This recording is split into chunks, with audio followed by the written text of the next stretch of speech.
A continuación, Quito con Marjorie.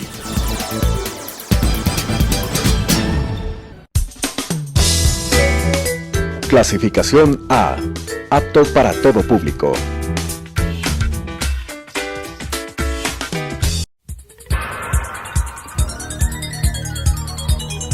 Las opiniones vertidas en este espacio por la producción y dirección del programa son de exclusiva responsabilidad de sus autores y de quienes intervienen en ellos.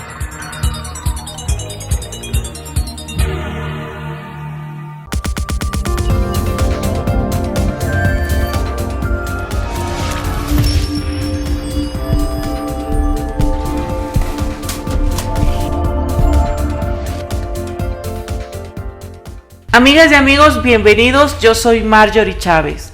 El financiamiento del Estado proviene de impuestos, de endeudamiento y recursos provenientes de actividades de las empresas públicas.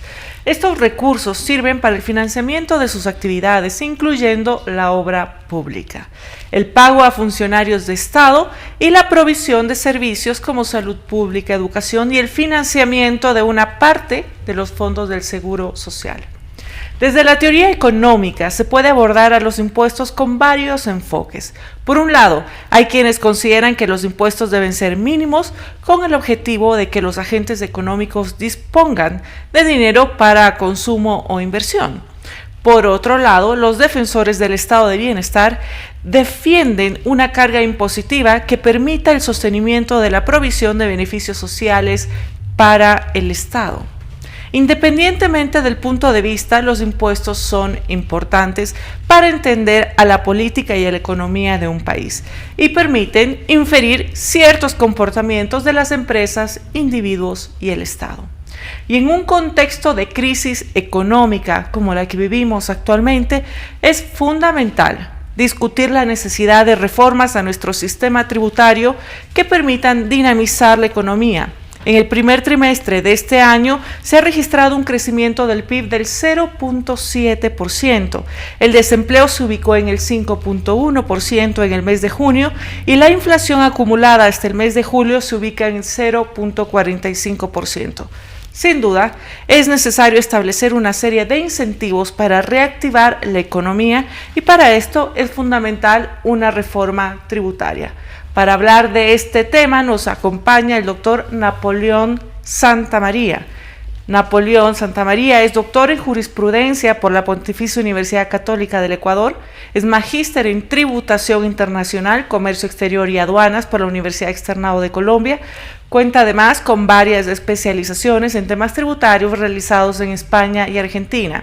Tiene más de 25 años de experiencia, es asesor legislativo, consultor de participación ciudadana, abogado de la Comisión Nacional Anticorrupción, asesor ministerial, director de empresas y redactor de varias reformas fiscales, reconocido analista en temas tributarios, docente y regente universitario. Muchísimas gracias, doctor, por acompañarme. Gracias, Marjorie, saludos a sus órdenes.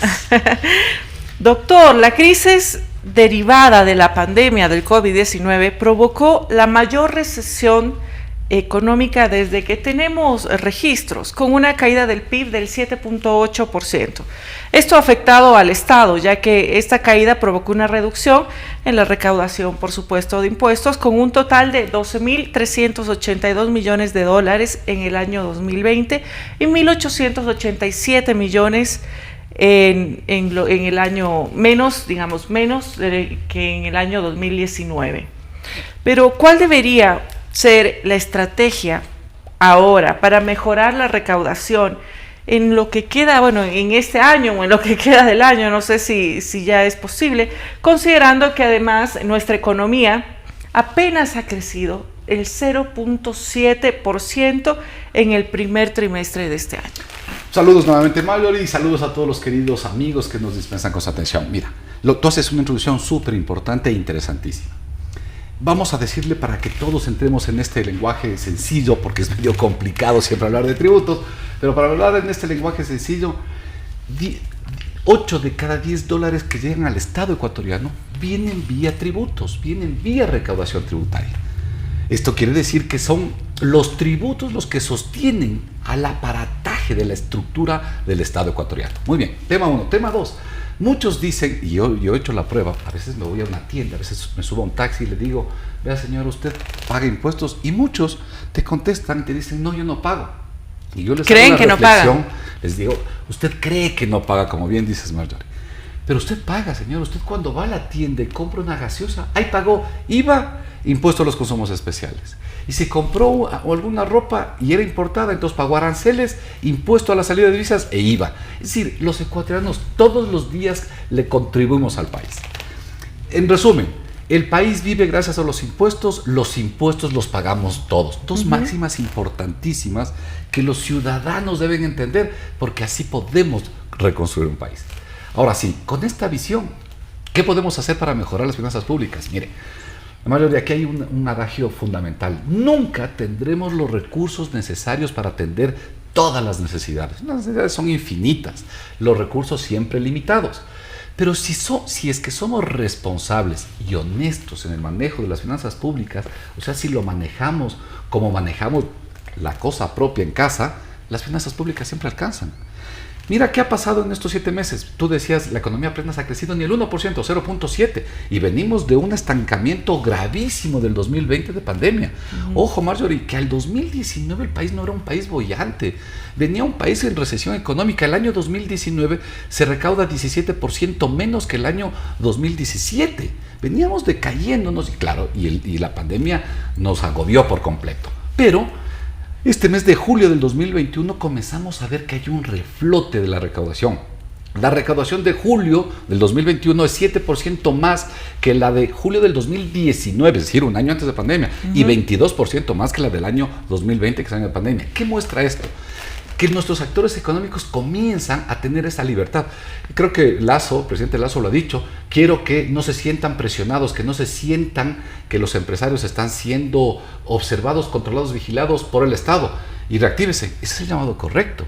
Pero también es llamado a los empresarios. En el país yo lo tengo clarísimo. Aquí hay buenos empresarios a los cuales hay que invitarlos. ¿Y hay unos no tan buenos? Hay unos pésimos que hay que sacarlos de la economía. ¿Cuáles son los pésimos? Esos que no pagan. ¿Hay que sacarlos o hay que hacerlos que sean buenos? O hay que educar. Porque digamos, todo es perfectible, inclusive también el comportamiento de los agentes económicos. Sí podría ser, Marjorie, una apuesta de reeducar a algunos empresarios malos que todavía tienen estos conceptos de, por ejemplo, de yo por qué tengo que pagar más impuestos si yo he generado la riqueza. Estos conceptos absurdos. Yo les he dicho alguna vez a algunos amigos y clientes míos camaroneros, si ustedes no están de acuerdo con el país, vayan y siembren camarón en el África, a ver si se les produce el camarón que la riqueza del suelo ecuatoriano les provee. Y al bananero le he dicho lo mismo, y al exportador de brócoli lo mismo. Este país, las condiciones climatológicas y nuestra posición en franja de la zona terrestre nos permite tener un suelo riquísimo. Por esas ventajas se genera riqueza. Por esa riqueza los empresarios tienen que contribuir. Déjame decirte algo. Yo participé como consultor externo y amigo de algunos legisladores colombianos en la reforma colombiana. Junto a otros analistas decíamos, no, presidente Duque, no mande esa reforma. Una reforma tan grave donde golpeas el bolsillo de clases medias y peor aún de clases pobres, no es una reforma post-pandemia. Mira, hoy día se ve que una reforma post-pandemia tiene una diferente connotación. ¿Cuál sería? Digamos, sí, el Estado necesita mayores ingresos para poder tener esta mayor capacidad de respuesta, ¿verdad? Para cumplir con los compromisos, también con los proveedores, que han quedado varios impagos y varados desde años atrás. Los proveedores, provisión por supuesto también de otros insumos, sobre todo, por ejemplo, hoy actualmente vacunas. Pero para aumentar esta recaudación, es deseable. ¿Cuál es su punto de vista respecto al enfoque de los impuestos? ¿Tienen que ser impuestos progresivos o tienen que ser impuestos indirectos? No, clarísimo. La reforma a la post-pandemia, repensar los estados y las naciones post-pandemia, es una apuesta súper interesante a quienes nos gusta esto de hablar del desarrollo de los países, de las economías modernas, de los estados de bienestar. Creo que es una apuesta para irlo pensando. Creo que Colombia nos deja un derrotero bien interesante. ¿Qué pasó en Colombia? Una reforma de Duque del 26 de abril que incorporaba incremento de IVA, incremento de impuestos indirectos, incremento en bases grabadas, es decir, allá se pagaba todo. Sí, o sea, era una reforma y progresivos fuerte, y los indirectos. Demasiado fuerte. Y bueno, ya vimos lo que pasó en Colombia. Colombia estalló, socialmente se destruyó. Cuidado, el país puede ser pobre, no puede ser inestablemente social. Cuidado, esta es la gran diferencia. Y una reforma fiscal debe atender a esto, a que las estructuras sociales no se nos estallen, no se nos derrumben, no se nos destruyan. ¿Y qué pasó ahora? Hoy pasó que Colombia acaba de presentarse la reforma en el Parlamento colombiano y tiene ya aceptación. Y mira qué aceptación ha tenido. Primero se vio los grupos o los subsectores de la economía que tuvieron utilidad. Porque cuidado, queridos amigos, si la pandemia nos golpeó a muchos, pero ayudó a otros tantos. Cuidado, no nos confundamos. Porque estas reglas generales, Marjorie, es lo peor. Es que el subsidio de los combustibles es malo. No, es malo quitarle para los pobres. Es muy bueno quitarles a los ricos. Estas son y a los contrabandistas. Y al contrabando. Y a las personas que mal utilizan este tema. Bueno, déjame resumirte entonces qué pasó en Colombia. La reforma es, ¿hay sectores de la economía beneficiados? Sí, el Ecuador también tiene. ¿Cuáles? Alimentos, 8% más de ventas. Sector salud, 11% más de venta. Nutracéptico, 14% más de venta. Y sector financiero, 17% más de utilidad.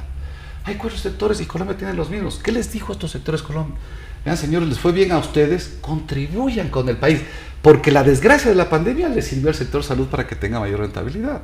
Y les está exigiendo 3 puntos más de impuesto progresivo, de impuesto a la renta. 2, a las personas de mayor acumulación patrimonial les está pidiendo una contribución del impuesto al patrimonio, a la riqueza, estos conceptos de complementariedad al impuesto a la renta. El impuesto a la renta no es suficiente, se quiere avanzar, o en Colombia se quiere avanzar con un impuesto al patrimonio. Tercero, en estos países latinoamericanos como en el Ecuador, tú dabas algunos datos, tenemos 35% de ecuatorianos en pleno empleo. ¿Dónde está el otro 65%? En el sobreviviendo. Sobreviviendo, muy bien definido. Subempleo, desempleo, sobreviviendo. Pero yo siempre he hecho en la universidad, hicimos algunos estudios en la Universidad de América y vemos que las personas que viven en la extrema pobreza con $1.8 al diario, yo las entrevisté, les he dicho, ¿y usted cómo sobrevive? No, señores, que yo un día decido comer arroz con atún, otro día solo arroz, porque tengo que priorizar la educación de mi hijo en la escuela pública. Esto es lo que esos son los lastres que tenemos como país. Para evitar, teniendo eso, no podemos tener un régimen fiscal con exenciones. 47 exenciones tiene el país. Exoneración de impuesto a la renta a la reinversión, exoneración a la actividad productiva. No tiene sentido que por un lado tenga 17% de ecuatorianos en extrema pobreza y por otro lado un grupo de empresas que tienen exoneración de impuesto a la renta. Esto Colombia se dio cuenta. ¿Y qué le dijo? Dijo, no puedo como país. Se acaban las exoneraciones. Ojo, son empresas que tienen utilidades pero por instrucción de la ley no pagan impuesto a la renta. Eliminaron exoneraciones. Y el cuarto punto, que es un tema que la CEPAL en la discusión del BID del año anterior, era un clamor. Los países de América Latina tienen que abordar seriamente la evasión y tienen que atacar dónde está el evasor. Si alguien no paga impuestos, no es que solo se está beneficiando indebidamente de un incremento patrimonial, sino que le está perjudicando a estos ecuatorianos que hablamos. La cifra de 17,000 millones de dólares, que es lo que deja de recaudar, ¿es cierta o será una cifra mayor? Bueno, la CEPAL nos pone en evasión cerca de 7,700 millones de dólares y en gasto fiscal, es decir, estas exoneraciones cerca de 5,500. Y el SRI también lo pone. En el informe del SRI dice que ahí tenemos un gasto fiscal, exenciones, de que perdonamos 5,500 millones. Marjorie, el país recauda 15,300 millones de dólares. Esta es la recaudación nacional, sin coger la subnacional, que es otro tema que algún día me gustaría que me invites para hablar, porque yo he sido crítico con algunos alcaldes.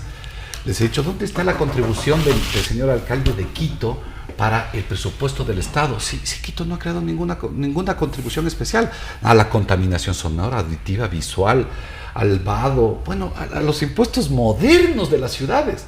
Igual Guayaquil no ha creado absolutamente nada. Cuenca es la única ciudad que ha creado una pequeña contribución. Bueno, pero déjame decirte que de la contribución de 15,200 que se genera en el Estado ecuatoriano, 15,200 generamos los impuestos nacionales a los ecuatorianos. Entre evasión y gasto fiscal, tenemos 13,000 millones, Marjorie.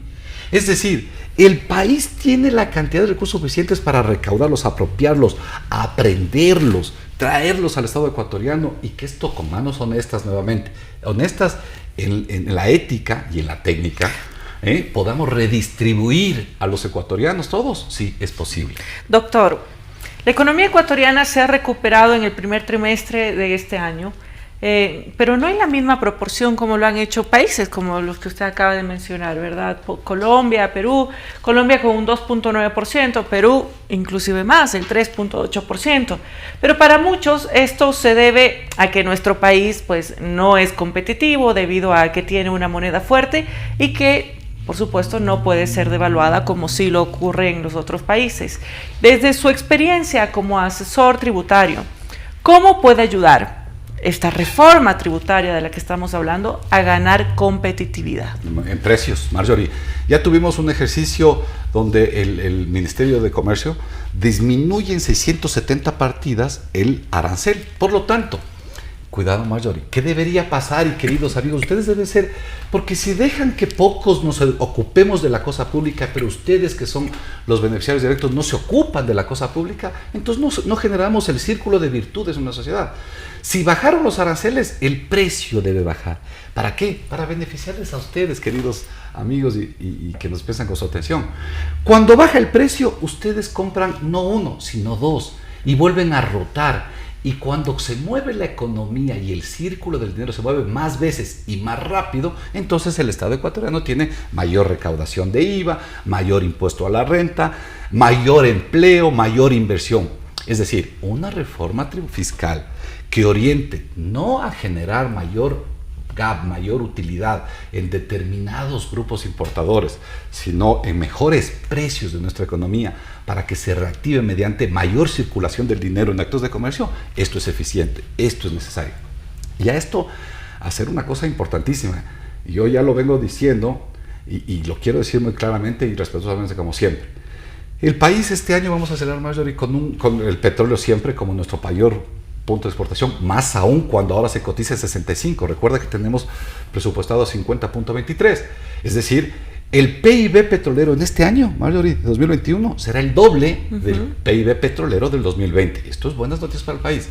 Pero más aún, a diciembre de este 2021, tendremos 1.600 millones de exportaciones mineras, queridos amigos. Mineras. Al 2019 eran 50 millones. Al 2020 fueron 1.050 millones, pero este año va a ser 1.600 y se convertirá en el segundo producto de exportación. Muy bien. ¿Queremos acelerar minería? Hagámoslo responsablemente, amigablemente al medio ambiente, pero sobre todo, que nos dejen la contribución a los ecuatorianos. Si las mías son mías, son tuyas, Marjorie, son de ustedes. Que nos dejen las contribuciones vía impuesto a la renta, regalías mineras, patentes mineras, contribuciones medioambientales. En la medida en que la actividad minera exporta 1.600, trae la economía 1.600 y nos deja en la economía ecuatoriana una gran cantidad de esta riqueza que es nuestra, esto es fabuloso.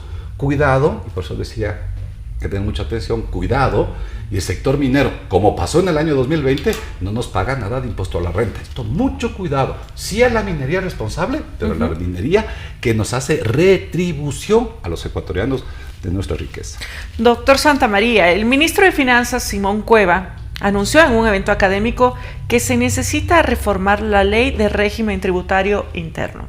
Si bien es cierto, aún no tenemos claridad sobre el contenido de estas reformas, se estima que quienes ganen menos de $11.212 al año no pagarán impuesto a la renta, pero se eliminará algunas exenciones. Hace un momento nos comentó que usted estaría de acuerdo en la eliminación de exenciones a ciertos impuestos, pero al pago de qué tipo de impuestos.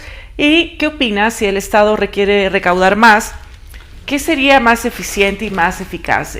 ¿Ampliar la base de contribuyentes o eliminar estas exenciones de pago de impuestos? La primera opción, clarísima, Marjorie, no. Y yo se lo he dicho personalmente al ministro, sería un gravísimo error en el Ecuador pretender expandir la base imponible de aquellas personas que ganan menos de 11.200. Ojo, es verdad, la ley dice que quien gana hasta 11.200 en el año no paga impuesto a la renta. Pero inmediatamente la ley le dice, y quien gana más tiene gastos personales que deducirse. Y es el 50% de la base. Es decir, quienes ganan hasta $16.800, que ya no es un salario malo, estamos hablando de cerca de $1.500 al mes, eso no es malo, esas personas no pagan impuesto a la renta. ¿Podemos ajustar alguna deducibilidad de gasto? Creo que sí, creo que se nos ha ido la mano en algunas cosillas por ahí. Pero ahí no está la recaudación y ahí no debe toparse, ahí definitivamente no. Es un error, entonces. Eso es un error, conceptualmente es un error. Aquí tenemos otras distorsiones, y yo lo voy a hacer claro. A ver. Le damos 3.200 millones de dólares del presupuesto general del Estado, sale y entregamos a los 24 municipios del país, a los 24 provincias del país, consejos provinciales, y 200 y pico, se me fue el número, 241 municipios. Eso le cuesta al país 3.400 millones de dólares. Nosotros en la universidad nuevamente hicimos un estudio, cogimos 20 al azar, realmente eran pequeños. De esos 20 municipios, el 99% lo destina al gasto corriente. Es decir, le asignamos plata, vamos a poner al municipio de Quero, en la provincia de Tungurahua, o al municipio de Julio Andrade en el Carchi, o cualquiera, o de Jaramijó, en Manabí, y el 90% de la asignación es para atender sus salarios. Señores, y para eso no se crearon los consejos provinciales ni los municipales. No es agencia de empleo. Esto es parte de la reestructuración. Es decir, utilicemos bien los fondos. ¿Cómo? Yo le digo a los consejos provinciales, municipales, el Estado tiene que asignarles, claro, tenemos que asignarles, pero ¿a cambio de qué? En el país falta el a cambio de qué, Marjorie. Al exportador le devuelvo el IVA. ¿Hay que seguir devolviendo? Sí, pero ¿a cambio de qué? Hay exportadores que me presentan declaraciones de cero. ¿Y a cambio de qué? De que me pagué un ratio que se llama ratio mínimo de impuesto a la renta. ¿Cuánto es esto? Por lo menos que le pague al Estado, al Ecuador, al país, el 1.5 de presión fiscal. Pero esto no lo ha incluido el ministro. Sí, yo creo que el ministro está con una receta. Recordemos que en octubre de 2019 Moreno firma la carta de intención.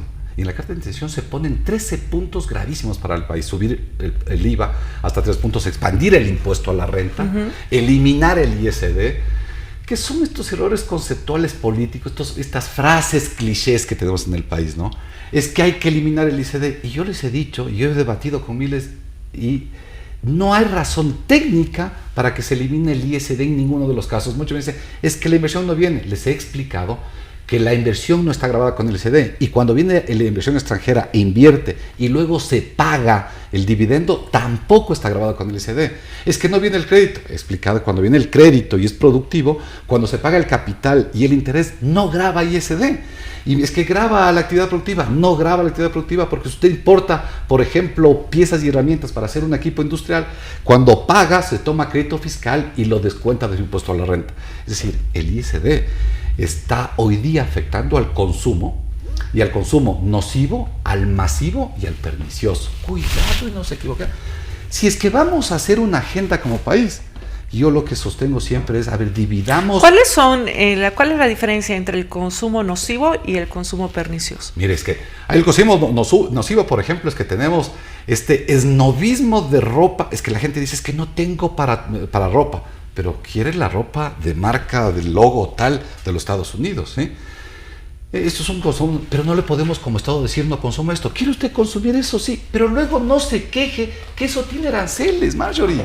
¿Y el pernicioso? No me digas que a los ecuatorianos hay que decirle que no cobrarles aranceles para que se pongan la ropa de la marca X. Eso sería absurdo como está el ecuatoriano. Y el pernicioso es el que no nos preocupa. El Ecuador gastó 270 millones de dólares el año anterior, Marjorie, en año de pandemia. En año de pandemia lo gastamos en pornografía, en medios de juego, de azar y de albur. Esto lo pasa a la economía. Y nuevamente, sentémosles a los defensores de la eliminación del ISD. Y ustedes quieren quitar el ISD al juego de azar que en el Ecuador está prohibido, pero que lo hacen mediante los temas intelectónicos, tecnológicos, o quieren importar pornografía mediante estos sistemas telemáticos, etcétera, y eso le cuesta al país 200 millones. No. Nuevamente, lamentable. Hablemos no de los clichés, de los conceptos, desagregando por sujetos. Doctor, estamos con el tiempo justo. Un mensaje final a la ciudadanía que no necesita ser economista ni ser abogado, pero sí ve afectado su bolsillo. El más importante de todos, comprométase con las finanzas públicas del país. No, es que es las finanzas públicas del Estado ecuatoriano. ¿Qué es eso? Es ver que su alcalde cumpla con las cosas urgentes de la ciudad. Yo veo alcaldes que están haciendo canchas de fútbol. Eso no necesitan las ciudades. Hoy necesitamos escuelas municipales. necesitamos que el prefecto se ocupe de las cosas importantes, no de la prevención de la avenida, sino del sistema de riego, por ejemplo, y desde luego de que el gerente de la empresa pública, que el presidente del Ecuador, que el ministro no malutilice los fondos públicos. Cuando hagamos esto, los ciudadanos exijamos que el gobernante utilice los fondos decentes para distribuir a todos de forma equitativa, es decir, dar a los iguales por igual y a los desiguales de forma desigual. Esto va a funcionar como un círculo de virtudes y no un círculo vicioso como lastimosamente ha funcionado anteriormente. Que así sea, doctor Napoleón Santamaría. Amigas y amigos, muchas gracias por acompañarme. Las actuales circunstancias del Ecuador exigen una respuesta que no solo toma en cuenta el cambio de los impuestos, requiere también disciplina fiscal y la optimización, como lo dijo nuestro invitado, del gasto público, que permita enfocarse en la asignación de recursos en las áreas fundamentales que administra el Estado. Toda acción estatal debe tener como base el bienestar del ser humano. La reforma tributaria que será enviada para el tratamiento de la Asamblea Nacional debe incentivar la actividad económica del sector privado. Durante mucho tiempo tuvimos un modelo estado-céntrico, pero debido a que la naturaleza del Estado no tiene como un fin último la creación de riqueza, es necesario dotar a los agentes económicos de los incentivos suficientes para reactivar la producción e incentivar la demanda. La Asamblea Nacional ahí también tendrá un papel importante y estará a la expectativa, por supuesto, del envío de este proyecto de ley, mismo que deberá ser discutido por todos los ciudadanos en espacios también como este. Así que muchísimas gracias, doctor Napoleón Santamaría. Amigas y amigos, hasta la próxima semana. Las opiniones vertidas en este espacio por la producción y dirección del programa son de exclusiva responsabilidad de sus autores y de quienes intervienen en ellos.